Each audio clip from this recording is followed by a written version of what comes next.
All right, ladies and gentlemen, you are welcome to another great episode on your favorite political talk show, The Truth with Ben Jokes. Now, as of today, Tuesday, the 13th day of February 2024, the Naira has hit its lowest ever in the history of this country. 1,517 Naira to a dollar. 1,925 Naira to the British pounds. A bag of locally produced rice sits at over 70,000 Naira.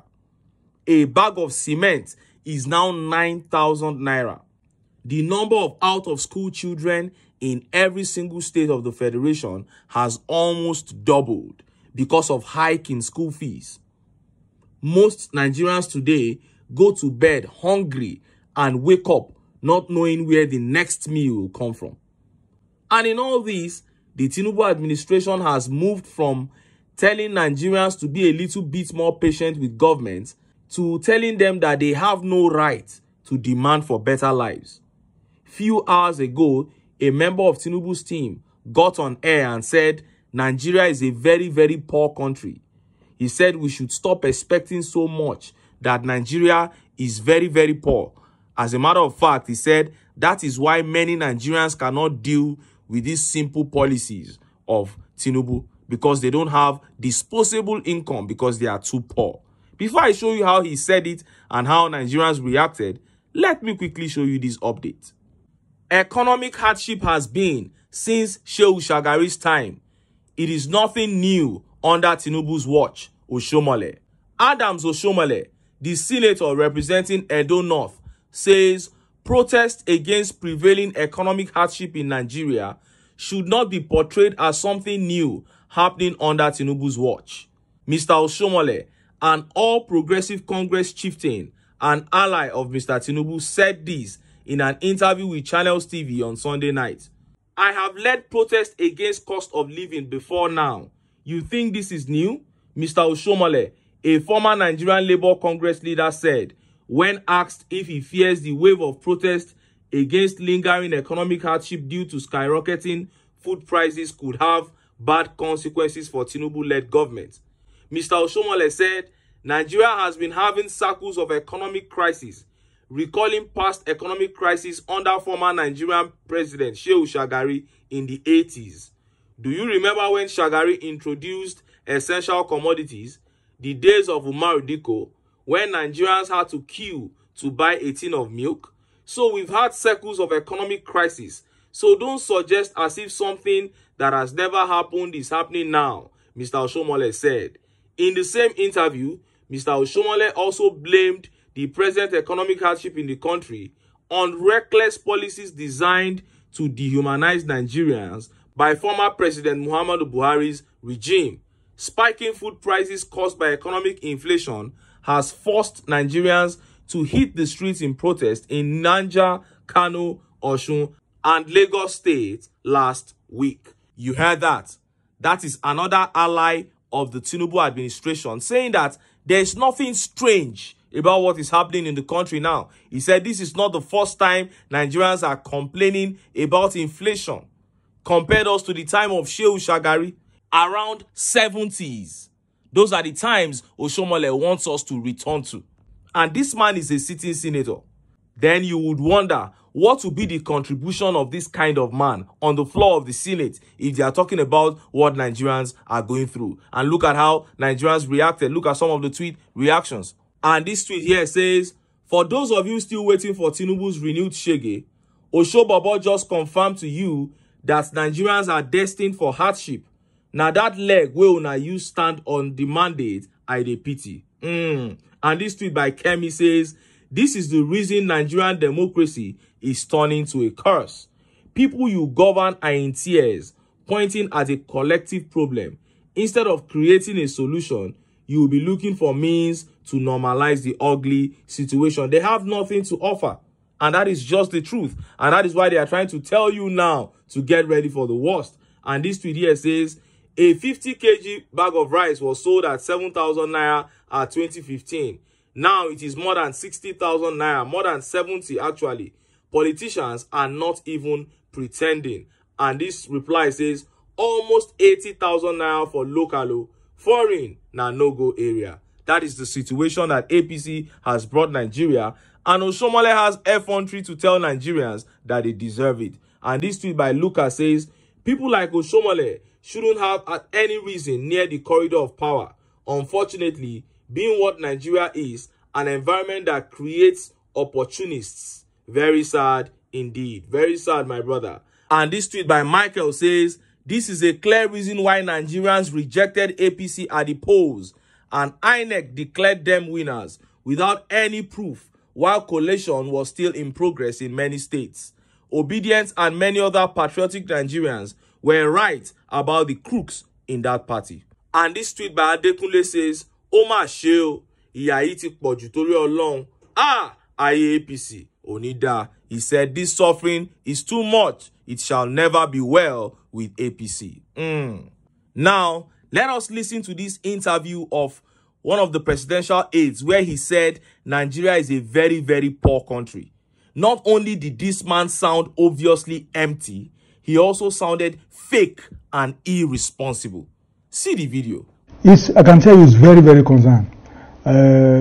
Last December, for instance, because of this kind of concern, his empathy with Nigerian people, he approved that Nigerians traveling to some parts of the country should enjoy some 50% discount, and those who wanted to travel by rail can actually enjoy a free ride. I think at the last count, over 160,000 Nigerians took advantage of this kind of gesture. The president is very concerned. As a leader, he is a very compassionate person. He feels what Nigerians are feeling. He feels their pains, and that's why he's always looking for all kinds of things to do to really improve things, so that people can really enjoy staying in this country. You see, what is happening is that our country is a very, very poor country. Very, very poor. Well, many Nigerians will disagree with you. They say it's the economic managers that are. I will tell you why I say we are a very poor country. I think we have a wrong impression about the wealth of our country. It's exaggerated. This country, for example, look, if you start from minimum wage, you find that our country, when you compare our country to a country like Kenya or South Africa, let me even use South Africa. South Africa's minimum wage is about $240 a month. In Nigeria, at 33,000 naira, just about $39. Yeah. Look at the gap, and you can see this reflected in other wages. If you look at what the Chief Justice of South Africa has, it's about at the rate of dollar now must be about 20 or 30 times what Nigeria's Chief Justice has. And it's all over. Today I was again watching Arise TV, and they were showing the statistics from multi-choice subscription and the income. You can see the gap. What South Africa is, what they are getting from South Africa is about I think more than about 3 times or 4 times what they are getting from the rest of Africa, including Nigeria. This shows that many Nigerians can only afford to subscribe to a service like DSTV, and they need it. So, if you look at but for me, the indices of poverty, it's very there. It's obvious that you have it, and people are poor, and that's why when we have this problem we are facing through now, they cannot really adjust because they don't have the disposable income. It's a very pathetic situation, and the government is concerned, and that's why there are talks now about reviewing the minimum wage. Now, that was Bayo Ononuga in that dull and painful to watch interview. Before I take the tweet reactions to that video, let me raise these 2 points. Number 1, Bayo Ononuga said Nigeria is a very poor country. But the same Bayo Ononuga defended the purchase of a useless yacht for 5 billion naira. This same man defended the purchase of bulletproof SUVs worth 160 million naira, one each for 109 senators. 16 billion naira to build residence for Vice President Bayo Ononuga defended it. after they had used 5 billion naira to renovate the one in Lagos and the one in Abuja. 6 billion naira to build car park for lawmakers. Bayo Ononuga defended it. And the same man turns around to say Nigeria is a very poor country, that the wealth of Nigeria is being exaggerated.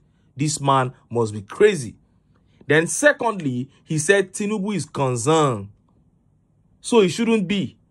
We should clap for him because he's concerned. By the way, he should learn how to pronounce the word concern. And look at how Nigerians reacted. Look at some of the tweet reactions. And this tweet by Joseph Aya says, so you people know it is poor, but Nigerian government officials are one of the most well-paid in the world.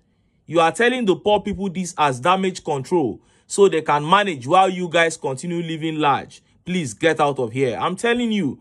And some stupid people will believe. And this tweet by I Am Sam says, Nigeria is poor and you are buying fleet of cars, yachts, houses, flying around with private jets to various countries, buying luxury cars for representative, renovating houses and giving offices of chief of staff 21 billion. I'm telling you, 21 billion naira for Gbajabi and Mila alone. And you say it's a poor country. And this tweet by Zubair Abdullah says, yes, Nigeria is poor, but Nigerian politicians are the richest in the world. Bunch of thieves. And this tweet by Kunle says, very poor country, and you bought SUV for 160 million naira. Built a house for vice president, 16 billion.